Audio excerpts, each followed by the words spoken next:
بسم اللہ الرحمن الرحیم۔ السلام علیکم۔ آج کی ویڈیو میں شامل ہے 1954 کے انتخابات کے بعد مشرقی پاکستان کی سیاست، اس کے علاوہ مولوی تمیز الدین کیس اور گورنر جنرل کے ریفرنس کے نتیجے کے طور پر فیڈرل کورٹ نے جو فیصلے دیے وہ پاکستان کی تاریخ میں بڑی اہمیت کے حامل ہیں۔ قدرت اللہ شہاب نامے میں لکھتے ہیں، پرائم منسٹر، وزراء، کمانڈر ان چیف اور دیگر اعلیٰ حکام میں کوئی ایسا مائی کا لال نہ تھا جو مسٹر غلام محمد کے روبرو کسی جائز نقطے پر بھی اختلاف رائے کا اظہار کرتا ہو۔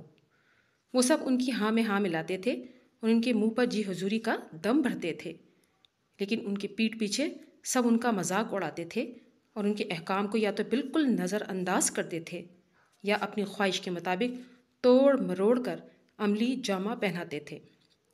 کاروباری حکومت کی ہر سطح پر ذاتی پسند اور ناپسند اور شخصی بالادستیوں کا دور دورہ تھا اور مرکز گریز عناصر کو من مانیہ کارروائیاں کرنے کی کھلی چھٹی تھی۔ خاص طور پر جو لاوا مشرقی پاکستان میں پکنا شروع ہو گیا تھا اس کی طرف توجہ دینے کی کسی کو فرصت نہ تھی۔ 1954 کے انتخابات نے مشرقی پاکستان میں سیاست کو ایک نئے رخ اور ایک نئی توانائی کو جنم دیا تھا۔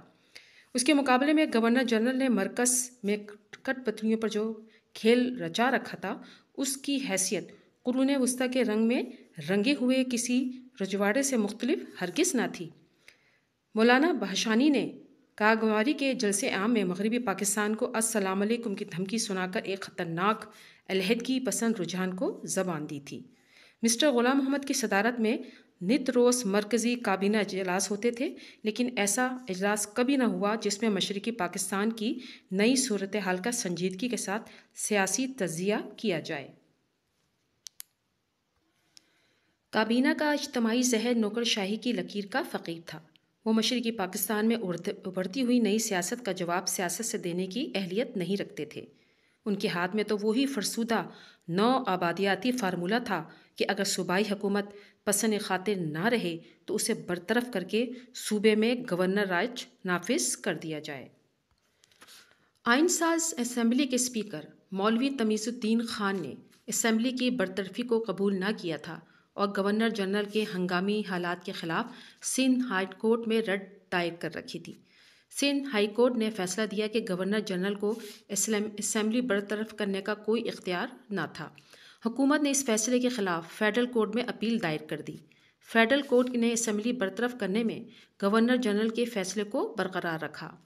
اس کے بعد ایک طویل قانونی کشمکش کا آغاز ہوا جس کے دوران میں گورنر جنرل نے ایک ایمرجنسی پاور آرڈیننس جاری کر کے کئی نئے اختیارات اپنے قبضے میں لے لیے۔ ان میں تو ایک تو مغربی پاکستان میں 1 یونٹ کا قائم کرنے کا اختیار تھا۔ دوسرا اختیار یہ تھا کہ آئین سازی کے متعلق گورنر جنرل ہر قسم کے انتظامات کرنے کا مجاز ہوگا۔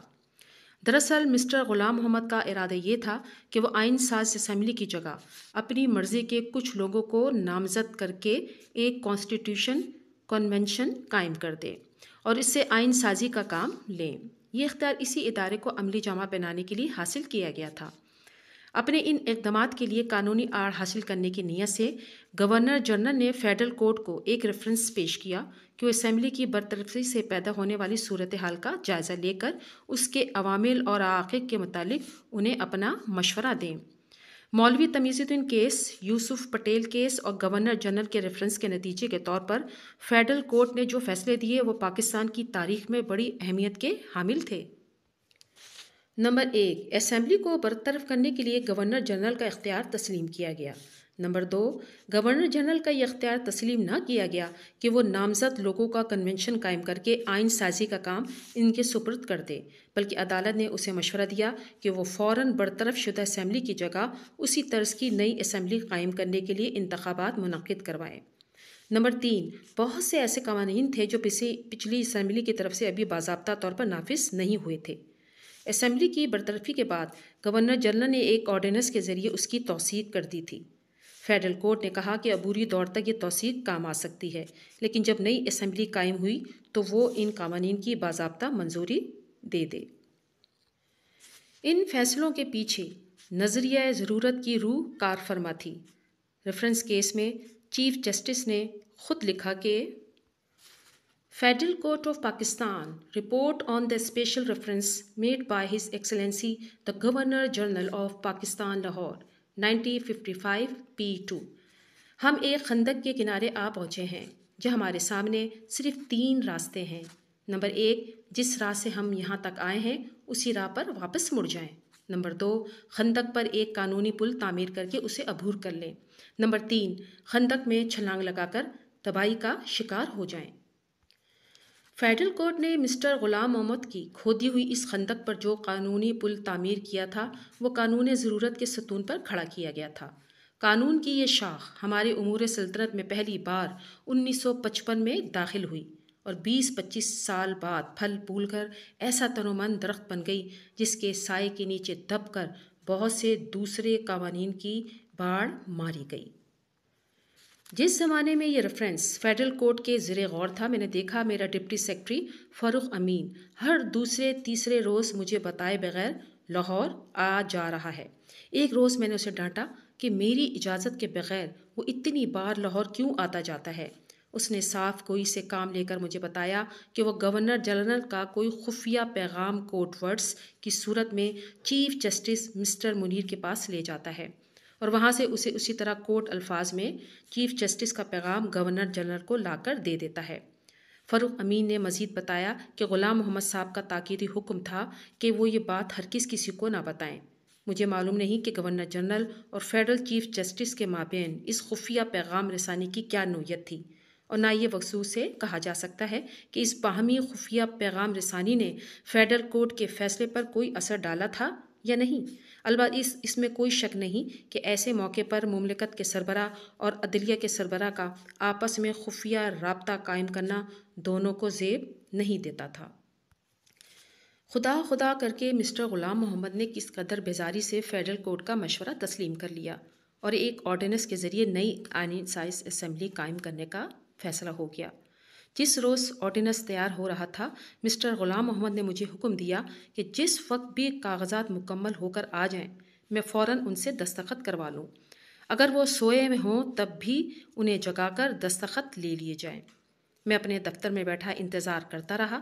سارے کاغذات آدھی رات کے قریب موصول ہوئے۔ میں انہیں لے کر مسٹر غلام محمد کے بیڈ روم میں گیا۔ وہ اپنے بستر پر گہری نیند سوئے ہوئے تھے اور ان کا جسم بوسیدہ ہڈیوں کے ڈھانچے کی طرح پلنگ پر بکھرا ہوا تھا، جیسے کسی پرانی قبر نے اپنے مردے کو اگل کر باہر پھینک دیا ہو۔ میں نے ان کے ذاتی ملازم کی مدد سے بڑی مشکل کے ساتھ انہیں جگایا۔ بیداری کی لہر ان کے تن بدن میں اس طرح رک رک کر ٹھہر کر داخل ہوئی جیسے بہت سی چونٹیاں روٹی کے ٹکڑے کو گھسیٹ گھسیٹ کر دیوار پر چڑھاتی ہیں اور وہ بار بار اس کی گرفت سے پسل کر نیچے گرتا رہتا ہے۔ مسٹر غلام محمد کافی دیر تک اپنی پیلی پیلی آنکھیں جھپکا کر خلا میں گھورتے رہے۔ پھر اچانک انہوں نے مجھے پہچانا اور اس کے ساتھ ہی فوراً گورنر جنرل کے سنگھنیاسن پر براجمان ہو گئے۔ پہلے انہوں نے وزارت قانون کو کچھ چلی کٹی سنائی، جو اتنی سست رفتاری سے کام کرتے ہیں کہ سربراہ مملکت چین کی نیند بھی نہیں سو سکتا۔ پھر انہوں نے کاغذات پہ دستخط کیے اور چائے کے ساتھ انڈے کا حلوہ تیار کرنے کا آرڈر دیا۔ یہ اس بات کی علامت تھی کہ اب اسٹاف کے کچھ اور افراد کو بھی حاضری کا حکم دیا جائے اور اس کے بعد یہ محفل صبح 3-4 بجے اس وقت برخاست ہوگی جب انہیں نیند آور ٹیکا لگا کے دوبارہ سلا دیا جائے گا۔ میرے پاس دستخط شدہ کاغذات وزارت قانون میں واپس پہنچانے کا بہانہ موجود تھا۔ میں نے اسے کامیابی سے استعمال کیا اور وہاں سے کھسک کر گھر آ گیا۔ اس عرصے میں مرکزی کابینہ میں 2 بڑی اہمیت کے مالک نئے چہرے داخل ہو چکے تھے۔ ایک تو صوبہ سرحد کے مشہور کانگریسی لیڈر ڈاکٹر خان صاحب تھے، وہ منسٹر آف کمیونیکیشنز بنے۔ دوسرے مسٹر حسین شہید سہروردی تھے، جن کے سپرد وزارت قانون ہوئی۔